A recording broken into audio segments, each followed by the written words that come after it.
So you want to be pro at poker, right? And a lot of other people want to be pros. So that means you have to try harder, right? You need an edge, right? So you need to focus on your skill sets. And what what I did, which is hopefully you learn from if you're new to poker, is I started playing tournaments. I love tournaments more than cash games, but cash games is where the money's really at, right? So I suggest not even really playing cash games until you became so familiar with tournaments that you get used to the blind structure going up. Because you know what happens is in a tournament, the blind structure goes up over a period of time, meaning that you get this extra pressure from time, right? Like how long you wait. Like every time, every 15 minutes or so, the blinds go up, so you get more pressure. And then as the tournament goes on, you get more and more pressure to deal with these blinds that are coming. And then you're short stack, and you have to make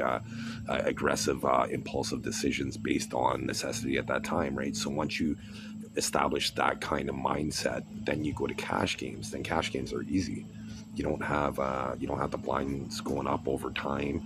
You like, so you could play a big pot one hand, and then you could reset the very next hand, and then go with a minimum blind, right? And or you could sit out a few hands, right? But as the tournament goes on, you can't sit out, right? You have to start winning blinds every round or every second round to cover your bases to become a good tournament player, because you're going to lose money in tournaments. Like it's especially if there's thousands of people, right? And but you do become fantastic, and you do have the opportunity to develop a skill set, like especially if you started with play money. Like I like WPT, Club WPT for play money poker. They you can start with 5,000 chips a day, and they have 275 tournaments and 550 tournaments that you could play. So you can play, like 5 6 tournaments a day, and then get more familiar and more experienced, and then transition to cash games once you've established the math behind it. Like, is basically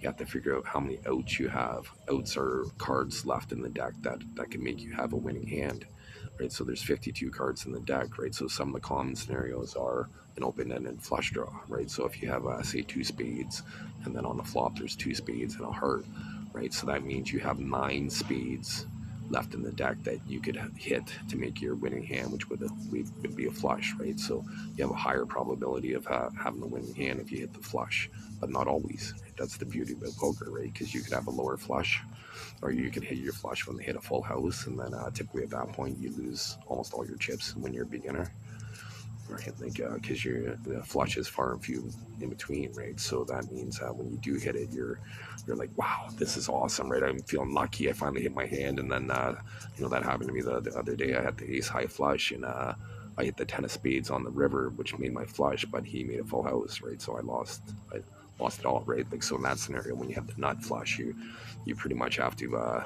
suck up the loss sometimes, right? Because that's just a bad luck. But anyways, so the gist of this video is to become proficient at tournament poker, and then transition to cash games because of the blind structures, right? You don't have to worry about the blinds, right? Whereas I love tournament poker because the added pressure of the blinds going up, right? So it's having the perfect balance, right? Because it can't be too fast, the blind structure, because then it doesn't allow the skilled opponents to win, right? But if it's too slow, then it is a little monotonous, right? So it's finding that sweet spot where usually about like 15 minutes is like for like 1,000 player tournament. That's a fantastic blind structure, because it gives you an opportunity to, especially if it's for real money, right? Like when you're in a real money tournament, right? Then you have to be prepared to, you start when your schedule is free, because you could be playing for like 5 6 8 hours, right, to end up winning the tournament, right? So that being said, you got to be committed to the time, and try to avoid every tournament. There's going to be game over situations for your seat, right? Like, and you can't really take things personally, because if you're in seat six, you're going to have confrontations with all other seats at the table as the tournament progresses, right? You're going to have little battles and whatnot. People will come and go, and sometimes you switch tables yourself. But the whole point of the story, and the message is you're going to have confrontations with different seats, right? And as the hands progress, it should balance out, right? Because if you play like nine-handed, your odds are basically 11% chance of winning a hand based on luck, right? So that means if you're winning more hands than 1 in 9, then you're making somebody else lose hands, right? So you get an edge that way, right?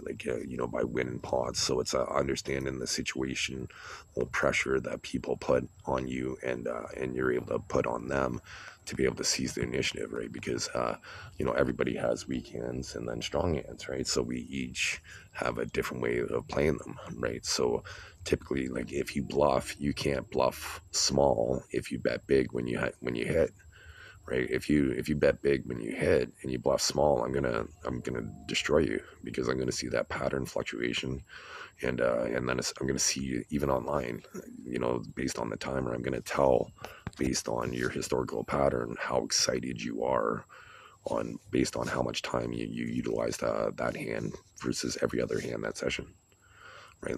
Poker people are always paying attention. Is like if you see somebody, right, like somebody notices your shoes, somebody notices what you're wearing, somebody notices your hair, right? At the poker table, people notice everything, right? And the best people notice more than other people, right? And then, so like, especially at the casino, right, like there's different, if you're not familiar with tone of voice or body language and or micro expressions, right, then you're gonna have a hard time against a seasoned expert in poker psychology.